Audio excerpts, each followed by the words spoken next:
Hello, metagamers, insiders, subscribers, and total strangers. This is Metagame, Episode 1. While I'm trying to distract myself from the fact that my voice kind of sounds like Gossip Girl, think about what I was gonna say to you. And it's that in this episode I'm gonna answer a question. Some of you know that because you have solved the challenge that I presented on the last episode. So for those of you who don't know what I'm talking about, and for those of you who do but just want to recap, let's just recap.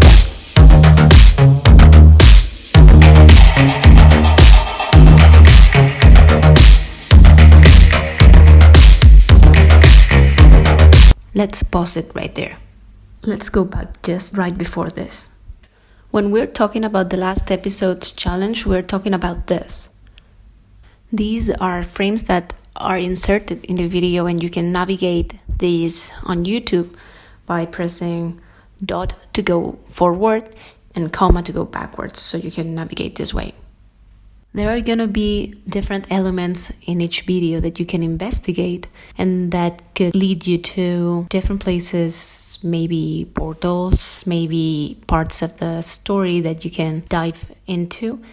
But in each episode, there's supposed to be a single challenge that can be solved to move forward the story to the next episode. So if all of the other elements seem too cryptic right now, the easiest thing to do is to start with the most self-explanatory challenge that you can find in the video, which in this case is this message. And in the most basic way of coding a message, you just have to shift each letter for the previous or the next one in the alphabet.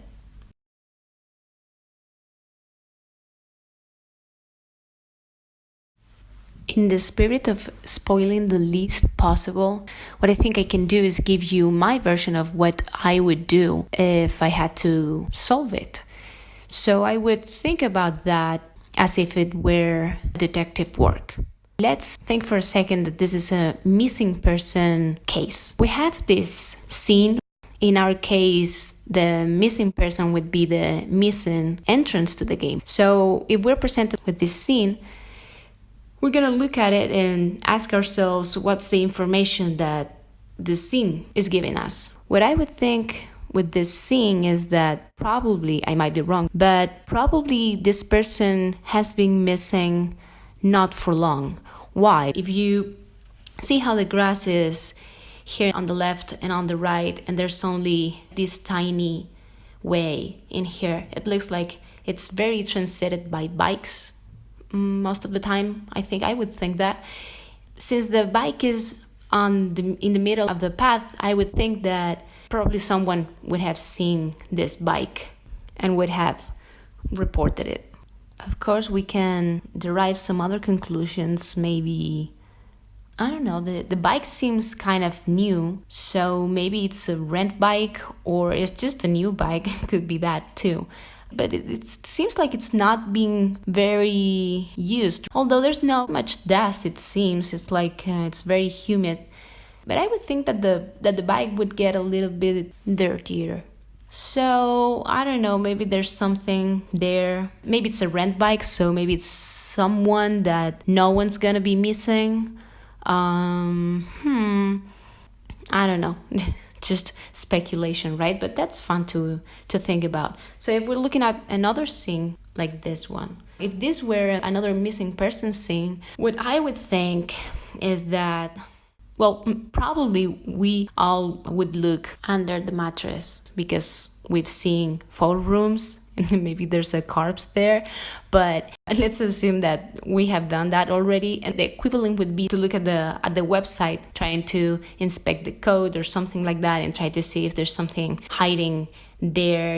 Let's assume that this is all that we got, and I would think that this person was alone, or at least they've been alone while they were sleeping, because it seems like only this side of the bed has been used. There's no wrinkles in this pillow. It seems like we don't see the other nightstand, but it seems like there's only, like the stuff from one person. Probably a person that this is not their room, because we have a backpack here. Maybe it's the same person of the bike, I don't know. The light is not on. I don't know what the red lighting here is about. Maybe it's just something that has to do with the curtain here and the window. But the light's not on. And if that's correct, then whoever left the bed didn't need the light to not trip on anything. So maybe they were missing in the early morning, maybe, or something, when the light came in. I don't know, just speculation again, but it's fun to think about. So what's this missing person scene that we have here? Where's the missing entrance? Well, first, let's look at the information that they give us.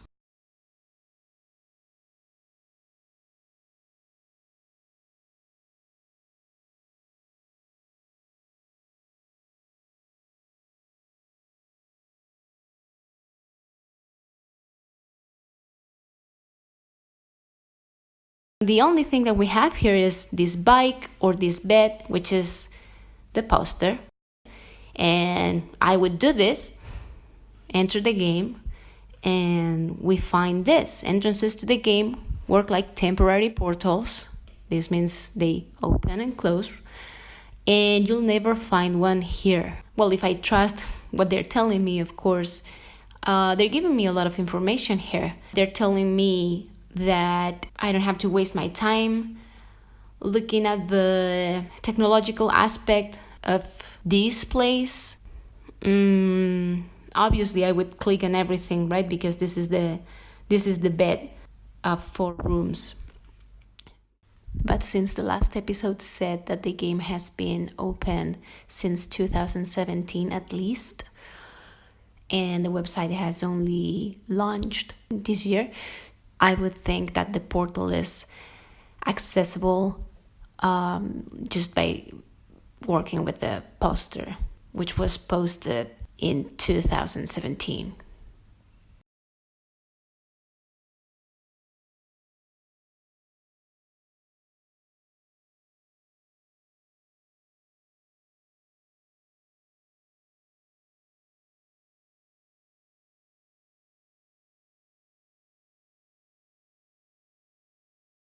I don't need specific knowledge. So even if I haven't decoded things before and I have no idea about what to do, it seems like because I'm a logical person, I'm going to be able to find a way to get in. So if any person, that's a clue. If any person with no specific knowledge can enter, what a person with no knowledge would do.